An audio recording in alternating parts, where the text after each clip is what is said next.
নমস্কার বন্ধুরা, আশা করছি আপনারা সবাই ভালো আছেন এবং সুস্থ আছেন। আমি রাখি, আমার চ্যানেলে সবাইকে জানাই অনেকটা স্বাগত।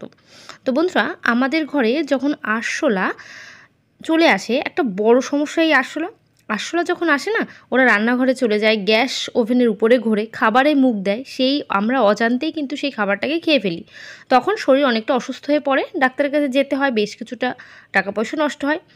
তো যদি আমরা এদের তাড়ানোর জন্য দামি দামি সময় স্প্রে কিনে আনি, সেই স্প্রে ঘরের সমস্ত কোনায় কোনায় স্প্রে করলে, বাড়িতে ছোটো বাচ্চা থাকলে তারা কিন্তু হাত দিয়ে দেয় সেই সমস্ত ঘরের কোনায়, তখন অনেকটা বিপদ হতে পারে। তো আমরা চেষ্টা করব আরশোলাদের ঘরোয়া কিছু উপকরণের সাহায্যেই তাড়াবো। আমাদের কিন্তু আজকের এই রেমেডিটা ভীষণ উপকারী, ভীষণ ভালো রেজাল্ট দেবে। তার জন্য আপনাদের কিন্তু সম্পূর্ণ ভিডিওটা দেখতে হবে, আরশোলাদের কীভাবে তাড়াতে হবে আমাদের ঘর থেকে। আর দ্বিতীয়, কখনও যেন ঘরের ভেতর ফিরে না আসে সেদিকে আপনাদের কিন্তু একটু লক্ষ্য রাখতে হবে। তো তার জন্য কি করবেন চলেন দেখিয়ে দিই। ঘরোয়া উপায়ের মাধ্যমে আমরা প্রথমে কি করব, আমরা সবথেকে যে মেইন জিনিসটা আমাদের এখানে আছে বরিক অ্যাসিড বা বরিক যে পাউডারগুলো হয়। তো বরিক পাউডার খুব সাধারণভাবেই কিন্তু পাওয়া যায় দোকানে, তো আপনারা কিনে নেবেন। তো বরিক পাউডার এখানে 2 চামচ নিয়ে নিয়েছি, আর এর মধ্যে হাফ চামচ মতো হলুদ দিয়ে দিচ্ছি। হলুদ আর বরিক পাউডারটাকে বেশ ভালো করে চামচের সাহায্যে আমি মিশিয়ে নিচ্ছি। মিশিয়ে এর মধ্যে কি দিতে হবে, এর মধ্যে দিতে হবে কোলগেট। তো আমাদের প্রত্যেকের বাড়িতে যে কোলগেটগুলো থাকে নর্মালি, সেই কোলগেটই দিতে পারেন। তো এখানে একটু কোলগেটটা দিয়ে নিচ্ছি, দিয়ে এটাকে কিন্তু এই বরিক পাউডার আর হলুদের এই যে মিশ্রণটার মধ্যে ভালো করে মিশিয়ে নিতে হবে, যার জন্য এই চামচের সাহায্যে বেশ ভালো করে চেপে চেপে এটা মেশাবো, যেন এটা এই পাউডারটার মধ্যে ভালো করে মিশে যায়। এই পর্যায়ে আমরা এর মধ্যে কিন্তু এক এক করে আরও কিছুটা উপকরণ আমাদের অ্যাড করতে হবে। তো সেই উপকরণটা কি বন্ধুরা, এই মিশ্রণটা ভালো করে মিশিয়ে নিলেই তবেই কিন্তু ভালো ফলাফল পাবেন। আর এর মধ্যে দিয়ে দেব আমি পরিমাণ মতো আটা। আপনাদের বাড়ি যদি আরশোলার উপদ্রবটা একটু বেশি পরিমাণে থাকে, সেক্ষেত্রে আটাটা একটু বেশি নেবেন। আর আমি এখানে 2 চামচ মতো আটা নিয়ে নিয়েছি, গমের আটা, অথবা আপনারা বেসনটাও ইউজ করতে পারেন, অথবা ময়দাটাও ইউজ করতে পারেন। তো এখানে চামচের সাহায্যে সমস্ত উপকরণগুলোকে আমি মিশিয়ে নিলাম। মিশিয়ে নেওয়ার পর দিয়ে দেব একটু মিষ্টি যে বিস্কুটগুলো হয়, সেই মিষ্টি বিস্কুট, অথবা আপনারা চিনিটাও ইউজ করতে পারেন। তো এখানে আমি মিষ্টি যে হরলিক্স বিস্কুটগুলো হয় না, সেই হরলিক্স বিস্কুটটা আমি এর মধ্যে হাতের সাহায্যে চেপে চেপে গুঁড়ো করে দিয়ে দিচ্ছি। তো কেন দিচ্ছি এটা, আরশোলার কিন্তু মিষ্টি জাতীয় খাবার খেতে খুব পছন্দ করে। তো ওদের প্রলোভন দেওয়ার জন্য ওদের পছন্দের কিছু জিনিস কিন্তু এর মধ্যে অ্যাড করতে হবে, তাহলেই কিন্তু এটা ওরা খেতে চলে আসবে। কারণ মিষ্টি জাতীয় জিনিস যখনই এই আমি যে মিশ্রণটা বানাচ্ছি এর মধ্যে থাকবে, আরশোলারা খুব পছন্দ করে এটা খাবে। খাওয়ার পর ওদের শরীরে কিন্তু খুব বাজে একটা রিয়াকশান হবে, যার ফলে ওরা ঘর থেকে একেবারে পালিয়ে যাবে।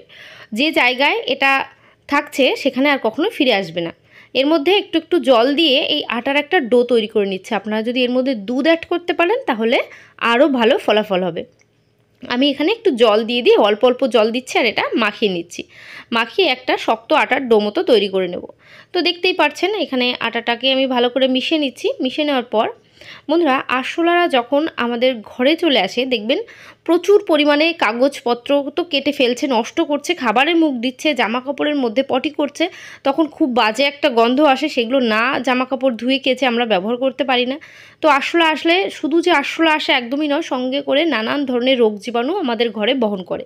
তো ওরা কিন্তু প্রচুর পরিমাণে রোগ জীবাণু বহন করে, সেটা আমাদের ঘরে চলে আসে। ওরা মেঝের মধ্যে দিয়ে খোলা জায়গায় হেঁটে বেড়ায়, তখন দেখবেন জীবাণু দেওয়ালে দেওয়ালে এমনকি মেঝে সমস্ত জায়গায় রোগ জীবাণু ছড়াতে থাকে। তো তার জন্য, আর বাচ্চা বাড়ি থাকলে কি হয়, তারা কিন্তু সমস্ত জায়গায় ঘুরে বেড়ায়, তখন জীবাণুগুলো কিন্তু অ্যাটাক বাচ্চাদেরই বেশি করে। তো আমরা তার জন্য কিন্তু ঘরোয়া উপায়ের মাধ্যমেই আরশোলাদের তাড়াবো। এখন আটার ডোটা তৈরি করে ছোট ছোট বল মতো করে কেটে নিচ্ছি, ছোট ছোট টুকরো করে। এবার হাতের সাহায্যে এভাবে গোল বল মতো করে নেবেন। প্রত্যেকটা টুকরোকে ছোট ছোট বল মতো করে নিতে হবে, বড় বড় করবেন না। ছোট করলে কি হয়, ঘরের সমস্ত জায়গা আপনারা দিতে পারবেন। কারণ আরশোলার কিন্তু একটা দুটো জায়গার মধ্যে তো থাকে না, যে গুনতির মধ্যে থাকলো অল্প কিছু বল করলাম। ওরা কিন্তু প্রচুর জায়গায় ঘুরে বেড়ায়, রান্নাঘর থেকে শুরু করে শোয়ার ঘর, সঙ্গে বাথরুম, সমস্ত জায়গায়। তো সমস্ত জায়গায় দেওয়ার জন্য আমি কিন্তু ছোটো ছোটো বল করে নিয়েছি। এইবার রান্নাঘরে চলে যাব। রান্নাঘরে গ্যাস ওভেনের উপর সবথেকে বেশি দেখা যায়। গ্যাস ওভেনের উপরে, নিচে, সাইডে সমস্ত জায়গায় একটা দুটো করে বল দিয়ে দেবেন। রাতের দিকে কাজটা কিন্তু করবেন। আর বিশেষ করে আমরা রাতে যখন ঘুমাতে চলে যাই, হঠাৎ করে রাতে এসে রান্নাঘরে লাইটটা জ্বালাবেন, দেখবেন একটা দুটো আরশোলা তো অবশ্যই পাবেন। আর যেখানে মশলাপাতির কৌটাকুটি রাখা হয়, যেখানে কাপ থাকে, সে সমস্ত জায়গাও একটা দুটো করে বল আমরা দিয়ে দিচ্ছি। এই সমস্ত জায়গায় আরশোলা যখন ঘুরবে এটা তো অবশ্যই খাবে। এমনকি যেখানে খাবারগুলো রাখা হয় তার পাশে, আর গ্যাস সিলিন্ডার যেখানে রাখছি পেছনে অন্ধকার জায়গা থাকে সেখানে, আর গ্যাস সিলিন্ডার নিচে এই যে ছিদ্র মতো আছে না, এর ভেতর থেকে কিন্তু আরশোলা ভেতরে ঢুকে যায়। তো এখানেও একটা বল দিয়ে দেবেন ভেতরের দিকে, যেন ওরা এখানে খেয়েই এখান থেকেই পালিয়ে যায়, আর কখনো এই গ্যাস সিলিন্ডারের আশেপাশে আসার কথা চিন্তা না করে। আর যে আমাদের সিঙ্কটা আছে, সিঙ্কের মধ্যে যে পাইপলাইনটা, এই পাইপলাইনের মধ্যে কিন্তু আরশোলার বাচ্চা জন্মায়। তো ছোটো ছোটো বাচ্চা কিন্তু রাতের দিকে উঠে আসে এই পাইপলাইন থেকে, গ্যাস মানে সিঙ্কের উপর থেকেই রান্নাঘরে এসে সমস্ত জায়গায় জীবাণু করে দেয়। তো এখানেও একটা দুটো বল রেখে দেবেন, আরশোলা এখান থেকেই খেয়ে এখান থেকেই পালিয়ে যাবে। আমার রান্নাঘরে তো দেওয়া হয়ে গেল, এবার আমরা টয়লেটে চলে এসেছি। তো এই যে বাথরুমের মধ্যে আমাদের কিন্তু আরশোলাদের ভীষণ উপদ্রব দেখা যায় রাতের দিকে। দেখবেন রাত্রে হঠাৎ করে বাথরুমে আসবেন, আরশোলা কিছু না কিছু দেখতে পাবেনই আরশোলা। আর কি করছে, আমাদের ওয়াশ বেসিনের মধ্যে দিয়ে দিচ্ছি।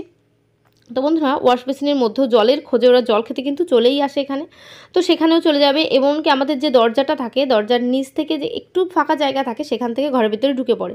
তো দরজার মুখে এইভাবে দিয়ে দেবেন। এবং ঘরের ভেতরে ফ্রিজের আশেপাশে আরশোলাদের প্রচুর দেখা যায়, কারণ ফ্রিজের মধ্যে নানান খাবার থাকে। দেখবেন এই আশপাশটায় ফ্রিজের আশেপাশে একটা দুটো করে বল দিয়ে দেবেন। এমনকি আলমারির নিচে, শোকেসের নিচে, বেডের নিচে, সমস্ত জায়গা যেখানে যেখানে আপনাদের মনে হচ্ছে টিভির সাইডে দেখবেন আরশোলাদের দেখা যায়, সেই সমস্ত জায়গাগুলো দিয়ে দিলে আরশোলার যে উপদ্রব, সেই উপদ্রব কিন্তু আপনাদের অনেকটা অংশে কম হয়ে যাবে, আপনারা রেহাই পাবেন। তো বন্ধুরা, আশা করছি আমার এই টিপসটা আপনাদের অনেকটা কাজে আসবে, অনেকটা ভালো লেগেছে। যদি ভালো লাগে অবশ্যই একটু কমেন্ট করে জানাবেন। আর আমার চ্যানেল যারা নতুন আছেন অবশ্যই কিন্তু চ্যানেলটিকে সাবস্ক্রাইব করবেন এবং অল নোটিফিকেশান অন করে দেবেন, তাহলে এই ধরনের ভিডিও আপনাদের কাছে সবার আগে পৌঁছে যাবে। তো বন্ধুরা, আজকের ভিডিও আমি এখানে শেষ করছি। সবাই ভালো থাকবেন, সুস্থ থাকবেন। আবার নেক্সট ভিডিও তাড়াতাড়ি দেখা হবে।